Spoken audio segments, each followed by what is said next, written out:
Sebelum kita membaca Alkitab, mari kita berdoa. Terpujilah Engkau Tuhan Allah, yang oleh karena kasih dan pertolongan-Mu, kami masih menikmati kehidupan sampai hari ini. Saat ini, kami akan kembali belajar dari terang firman-Mu. Biarlah Tuhan akan memimpin kami di sepanjang perenungan ini. Memberikan kami hikmat dan pengertian, agar kami mampu memahami, mengerti, dan dimampukan untuk dapat memperlakukan setiap firman-Mu. Di dalam nama Tuhan Yesus, firman yang hidup, kami berdoa. Amin.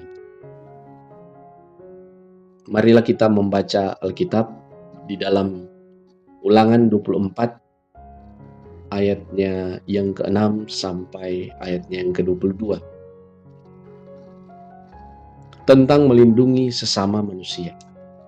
Janganlah mengambil kilangan atau batu kilangan atas sebagai gadai, karena yang demikian itu mengambil nyawa orang sebagai gadai. Apabila seseorang kedapatan sedang menculik orang, salah seorang saudaranya dari antara orang Israel, lalu memperlakukan dia sebagai budak dan menjual dia, maka haruslah penculik itu mati. Demikianlah harus kau hapuskan yang jahat itu dari tengah-tengahmu. Hati-hatilah dalam hal penyakit kusta, dan lakukanlah dengan tepat segala yang diajarkan imam-imam orang Lewi kepadamu. Apa yang kuperintahkan kepada mereka, haruslah kamu lakukan dengan setia.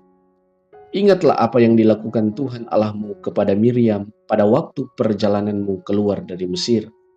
Apabila engkau meminjamkan sesuatu kepada sesamamu, janganlah engkau masuk ke rumahnya untuk mengambil gadai daripadanya. Haruslah engkau tinggal berdiri di luar, dan orang yang kau beri pinjaman itu harus membawa gadai itu keluar kepadamu. Jika ia seorang miskin, janganlah engkau tidur dengan barang gadaian. Kembalikanlah gadaian itu kepadanya pada waktu matahari terbenam, supaya ia dapat tidur dengan memakai kainnya sendiri dan memberkati engkau. Maka engkau akan menjadi benar di hadapan Tuhan Allahmu. Janganlah engkau memeras pekerja harian yang miskin dan menderita, baik ia saudaramu maupun seorang asing yang ada di negerimu di dalam tempatmu.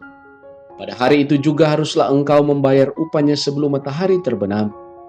Ia mengharapkannya karena ia orang miskin, supaya ia jangan berseru kepada Tuhan mengenai engkau dan hal itu menjadi dosa bagimu. Janganlah ayah dihukum mati karena anaknya. Janganlah juga anak dihukum mati karena ayahnya. Setiap orang harus dihukum mati karena dosanya sendiri. Janganlah engkau memperkosa hak orang asing dan anak yatim. Juga janganlah engkau mengambil pakaian seorang janda menjadi gadai. Haruslah kau ingat bahwa engkau pun dahulu budak di Mesir, dan engkau ditebus Tuhan Allahmu dari sana. Itulah sebabnya aku memerintahkan engkau melakukan hal ini. Apabila engkau menuai di ladangmu, lalu terlupa seberkas di ladang, maka janganlah engkau kembali untuk mengambilnya. Itu adalah bagian orang asing, anak yatim dan janda, supaya Tuhan Allahmu memberkati engkau dalam segala pekerjaan. Apabila engkau memetik hasil pohon zaitun dan memukul-mukulnya, janganlah engkau memeriksa dahan-dahannya sekali lagi.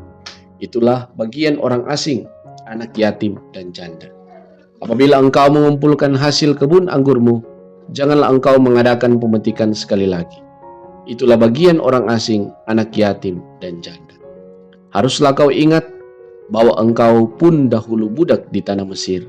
Itulah sebabnya aku memerintahkan engkau melakukan hal ini. Bapak, Ibu, saudara-saudara yang dikasihi Tuhan kita Yesus Kristus, secara umum kitab Ulangan memuat khotbah, pidato dan wejangan Musa kepada umat Israel ketika umat itu berada di dataran Moab, di sebelah timur Sungai Yordan. Di saat mereka hendak memasuki tanah perjanjian, yaitu Kanaan. Di tempat inilah sekali lagi Musa menyatakan perintah Tuhan kepada umat Israel. Dan perlu untuk kita ketahui bahwa orang Israel yang akan memasuki tanah Kanaan, sebagian besar atau pada umumnya, bukanlah orang-orang yang sama yang keluar dari tanah Mesir. Karena hampir semua orang yang keluar dari tanah Mesir, mereka mati di padang gurun. Dalam kitab Bilangan 14 ayat 30 di sana dicatat hanya Kaleb bin Yefune dan Yosua bin Nun, generasi lama yang akan memasuki Kanaan. Jadi saudara-saudara, generasi yang akan memasuki Kanaan adalah generasi yang baru, yang bisa jadi mereka tidak tahu lagi tentang peristiwa yang terjadi sewaktu di Mesir yang dialami oleh generasi yang lama. Mereka juga tidak tahu lagi tentang bagaimana kedahsyatan Allah yang mendatangkan 10 tulah di Mesir. Bahkan mereka juga tentu tidak tahu menau dengan peristiwa di mana Laut Teberau yang terbelah menjadi dua.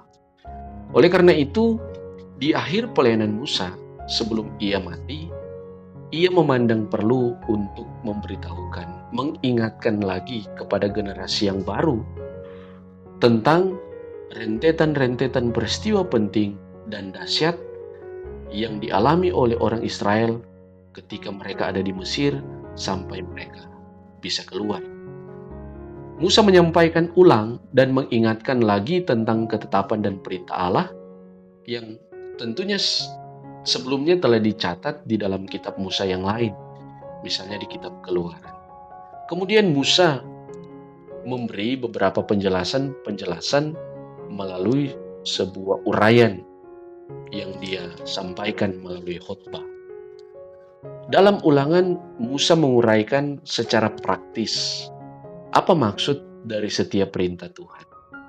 Untuk kiranya itu bisa dengan mudah dimengerti, bisa diresapi, bisa dimaknai, dan bisa dipraktekkan umat dalam hidup mereka saat mereka berada di tanah Kanaan.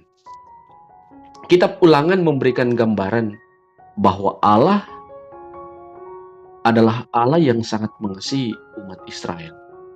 Maka dengan kasihnya ini, Allah sering membatalkan hukuman-hukuman yang sudah direncanakan kepada umat Israel yang melanggar perjanjian dengan Allah.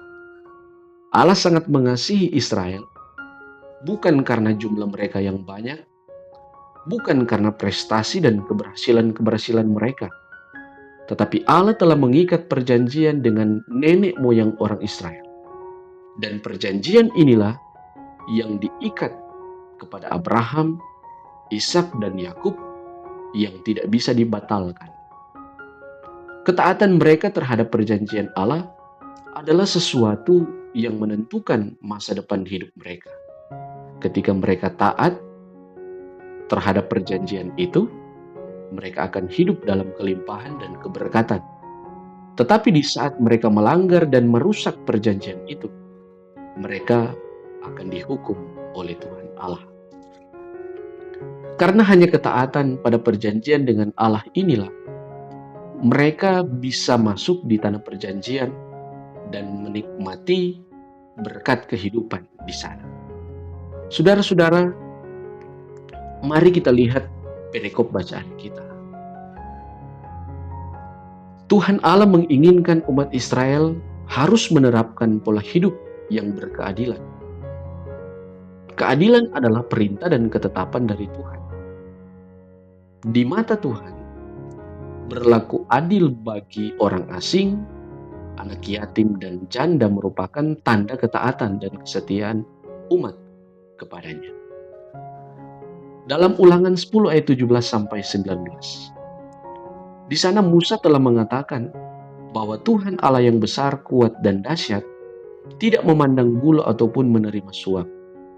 Ia membela hak anak yatim dan janda, dan juga ia menunjukkan kasihnya kepada orang asing dengan memberinya makanan dan pakaian. Mereka diwajibkan untuk mengasihi dan peduli dengan mereka.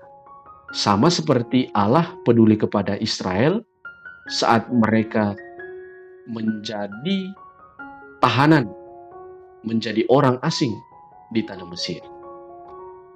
Bapak, Ibu, saudara-saudara, dalam Alkitab Gambaran orang asing, anak yatim, dan janda adalah orang-orang yang dianggap sebagai kaum lemah yang harus diperhatikan dan dilindungi. Dalam catatan Alkitab, kemiskinan umumnya dipandang sebagai korban, bukan orang-orang yang malas dan tidak mau bekerja atau berusaha.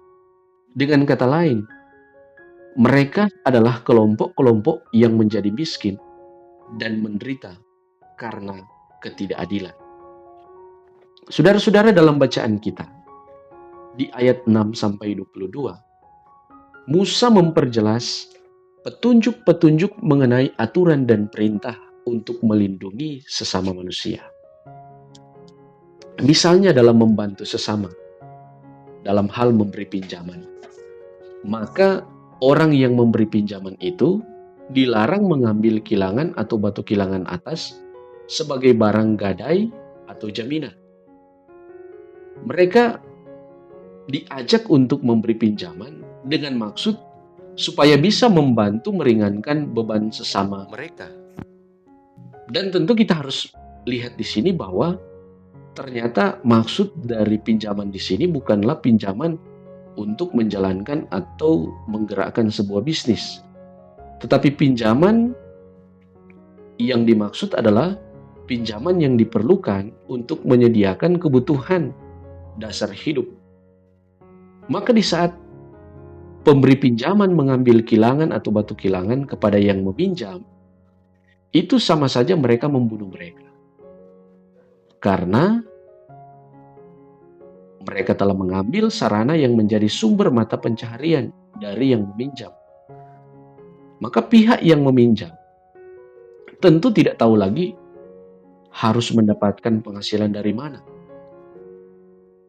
Karena dari hal ini jelas kita melihat bahwa sumber mata pencaharian mereka sudah tidak ada. Sudah menjadi barang gadaian bagi yang memberi pinjaman. Maka dari hal ini jelas yang memberikan pinjaman itu bukan membantu orang untuk keluar dari pergumulan hidup, tetapi malahan akan menambah penderitaan dari orang yang meminjam. Saudara-saudara, saya kira kita jelas untuk memahami hal ini. Kemudian, dalam hal gadaian, di ayat 13 dituliskan, kembalikanlah gadaian itu pada waktu matahari terbenam, supaya ia dapat tidur dengan kainnya sendiri. Barang lain yang juga dijadikan jaminan adalah jubah yang dikenakan oleh laki-laki pada umumnya.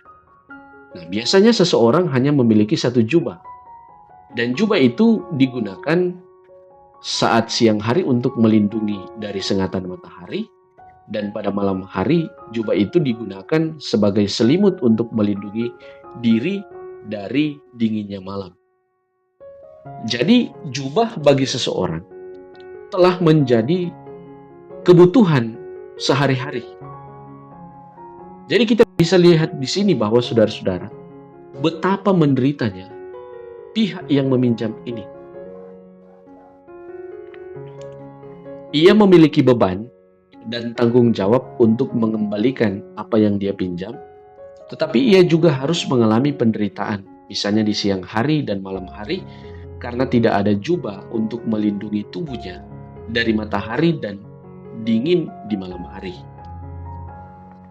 Saudara-saudara, secara umum, dalam bagian ini Musa memperingatkan umat Israel agar jangan memperlakukan sesama manusia secara semena-mena.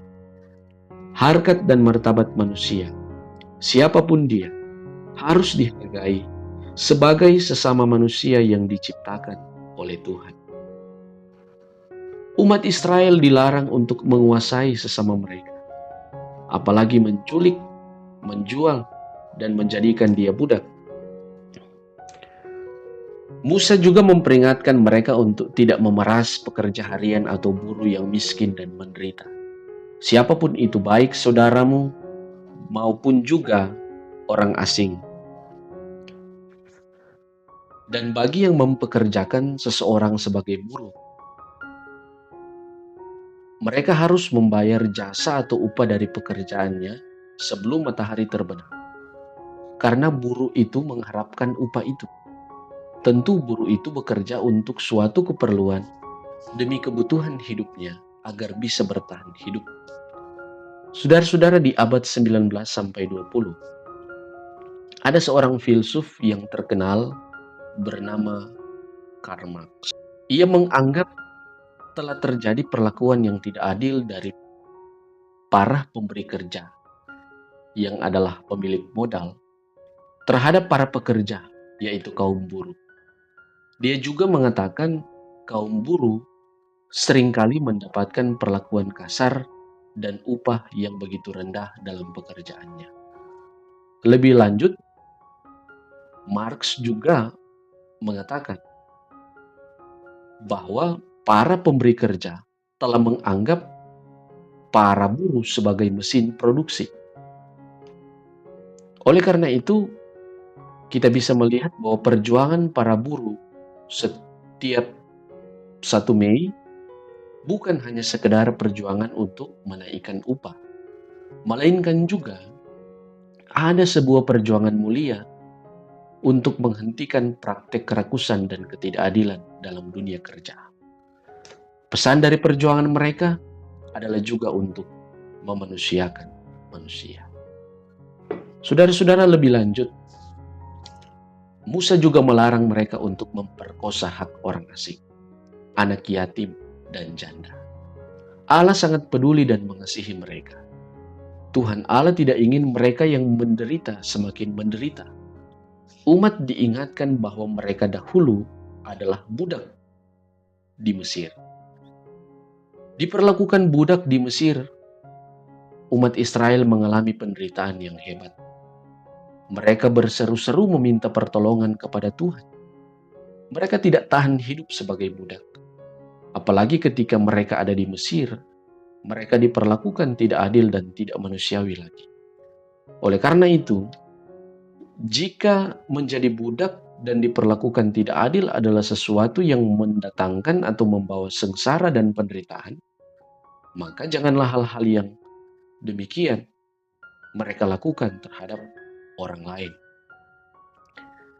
Nah, di bagian terakhir bacaan kita, saudara-saudara, Musa juga mengatur bagi umat yang punya ladang sebagai milik kepunyaan, maka dari hasil-hasil panen baik dari pohon zaitun maupun pohon anggur, mereka diarahkan untuk tidak mengambil semua hasil panen yang ada. Mereka harus menyisakan hasil panen itu, dibiarkan saja, supaya hasil yang tersisa itu bisa menjadi berkat yang bisa dinikmati oleh orang-orang lemah, yaitu orang asing, anak yatim, dan janda. Semua hal-hal ini diperkatakan Musa untuk mengingatkan umat Israel agar mereka bisa mematuhi dan menerapkan setiap ketetapan dan perintah Tuhan. Sebab jika umat melanggar dan mengabaikannya, maka umat akan berhadapan dengan hukuman dari Tuhan. Di ayat 8, Musa kembali mengingatkan tentang penyakit kusta, yang adalah salah satu bentuk hukuman yang mengerikan sebagai akibat bagi para pelanggar dan pendosa. Saudara-saudara yang dikasihi Tuhan, dalam bacaan ini, kita melihat bahwa Tuhan Allah memiliki kasih dan kepedulian kepada orang-orang yang miskin dan lemah. Umat Allah dipanggil untuk hidup benar di hadapan Tuhan. Musa berkali-kali mengingatkan mereka tentang hari yang suram ketika mereka berada di Mesir sebagai budak yang menderita.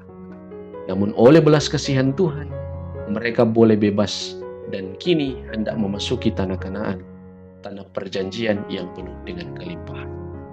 Tuhan Allah memanggil mereka untuk tetap taat dan setia pada perjanjian yang telah diikat dengan nenek moyang mereka.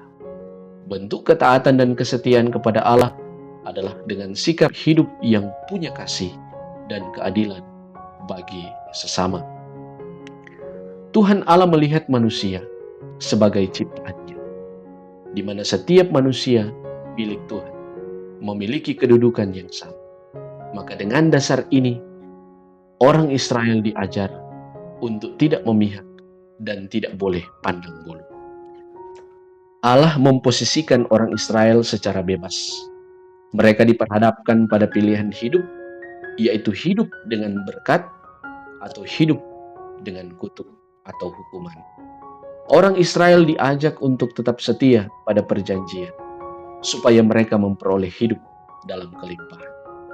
Firman Tuhan hari ini mengingatkan saya dan saudara-saudara untuk bisa menyatakan kasih dan keadilan kepada sesama kita, baik orang asing, anak yatim, dan janda, di mana mereka digambarkan sebagai orang-orang yang lemah, orang yang miskin dan tak berdaya.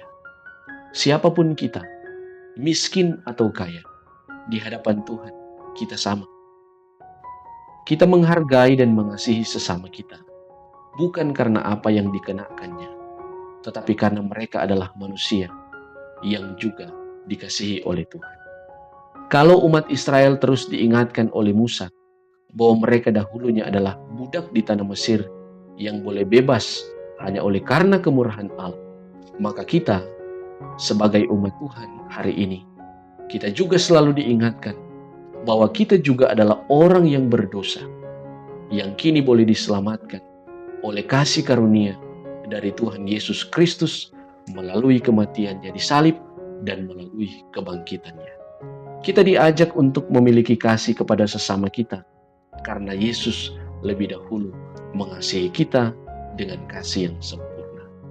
Apabila kita melihat saudara-saudara sesama kita, ada yang kurang mampu, lantas mereka butuh bantuan, bantulah mereka dengan tidak meminta jaminan apapun. Apalagi kita sampai mengenakan syarat dan ketentuan yang membuat orang itu semakin terpuruk, terbebani, dan menjadi semakin lebih sengsara. Bagi kita yang mempekerjakan orang, janganlah kita menahan upah orang, apalagi sampai kita tidak membayarnya.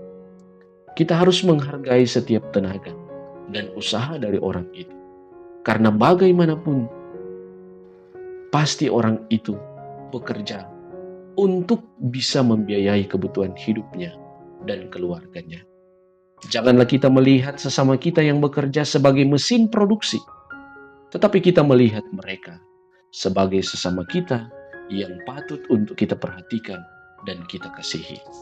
Saudara-saudara, orang asing, anak yatim, dan janda adalah gambaran dari orang-orang yang lemah, miskin, dan tak berdaya. Yesus pernah berkata, orang-orang miskin selalu ada di antara.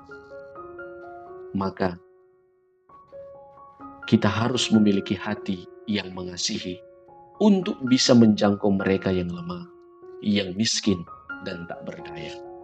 Saudaraku, ada satu fenomena yang terjadi di kehidupan kita, yang mana orang yang kaya, yang berkedudukan, akan mendapat tempat yang istimewa. Tetapi orang yang miskin dan tak punya kedudukan, dia tak akan mendapat keistimewaan. Maka sebagai orang percaya, sebagai gereja, kita terpanggil untuk membongkar realitas ini. Karena semua manusia, siapa dan status apapun yang ia punya, adalah sama di hadapan Tuhan.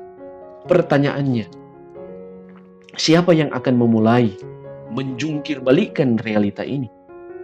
Tentu kita sebagai umatnya, kita sebagai gerejanya. Praktek seperti ini harus kita singkirkan. Kita mulai dari kehidupan keluarga kita. Kita mulai dari gereja di mana kita melayani. Sehingga dari keluarga, dari gereja jemaat akan membuat kita kuat untuk menyingkirkan praktek-praktek diskriminasi dan ketidakadilan yang terjadi dalam sistem kehidupan yang luas di tengah masyarakat, di tengah berbangsa dan bernegara. Saudara-saudara, orang-orang yang lemah, miskin dan tak berdaya, mungkin mereka ada di sekitar kita. Mungkin mereka adalah tetangga kita. Mereka adalah anggota jemaat kita. Lantas, apa sikap dari saudara-saudara? Dalam Matius pasal 24 ayat 40, Tuhan Yesus berkata, "Sesungguhnya segala sesuatu yang kamu lakukan untuk salah seorang saudaraku yang paling hina ini, kamu telah melakukannya untuk aku." Inilah sikap beriman kita. Kita yang kuat menolong yang lemah. Kita yang kaya membantu yang miskin. Kita yang berkelebihan memperhatikan yang berkekurangan. Motivasi kita lakukan semua itu adalah perwujudan kasih kita kepada Tuhan. Yesus telah meletakkan dasar hukum kasih yang sempurna untuk kita teladani. Kasih terhadap sesama dan kasih terhadap Tuhan. Semua hal ini diingatkan kepada kita untuk kita kerjakan dan lakukan. Karena di saat kita mengabaikan dan dengan sengaja melanggar setiap ketetapan Tuhan, maka kita akan berhadapan dengan hukuman yang dari Tuhan. Mungkin di dunia ini kita miskin secara materi, tetapi janganlah kita menjadi miskin kasih. Memiliki kasih terhadap sesama adalah panggilan iman yang mulia. Panggilan iman ini menjadi panggilan kita bersama sebagai warga gereja untuk kita aplikasikan, terapkan dalam kerja dan pelayanan kita. Apapun yang menjadi profesi, tugas, dan pekerjaan kita. Baik sebagai pengacara, sebagai hakim, sebagai penegak hukum TNI, Polri, dalam pemerintahan yang melayani banyak orang dalam berbagai urusan dan keperluan, sebagai pengusaha, termasuk dalam kerja pelayanan gereja. Bahkan dalam pekerjaan-pekerjaan yang lain, kita dituntut untuk menjalankan prinsip-prinsip keadilan yang memiliki kasih. Kita melayani, kita mengasihi untuk kemuliaan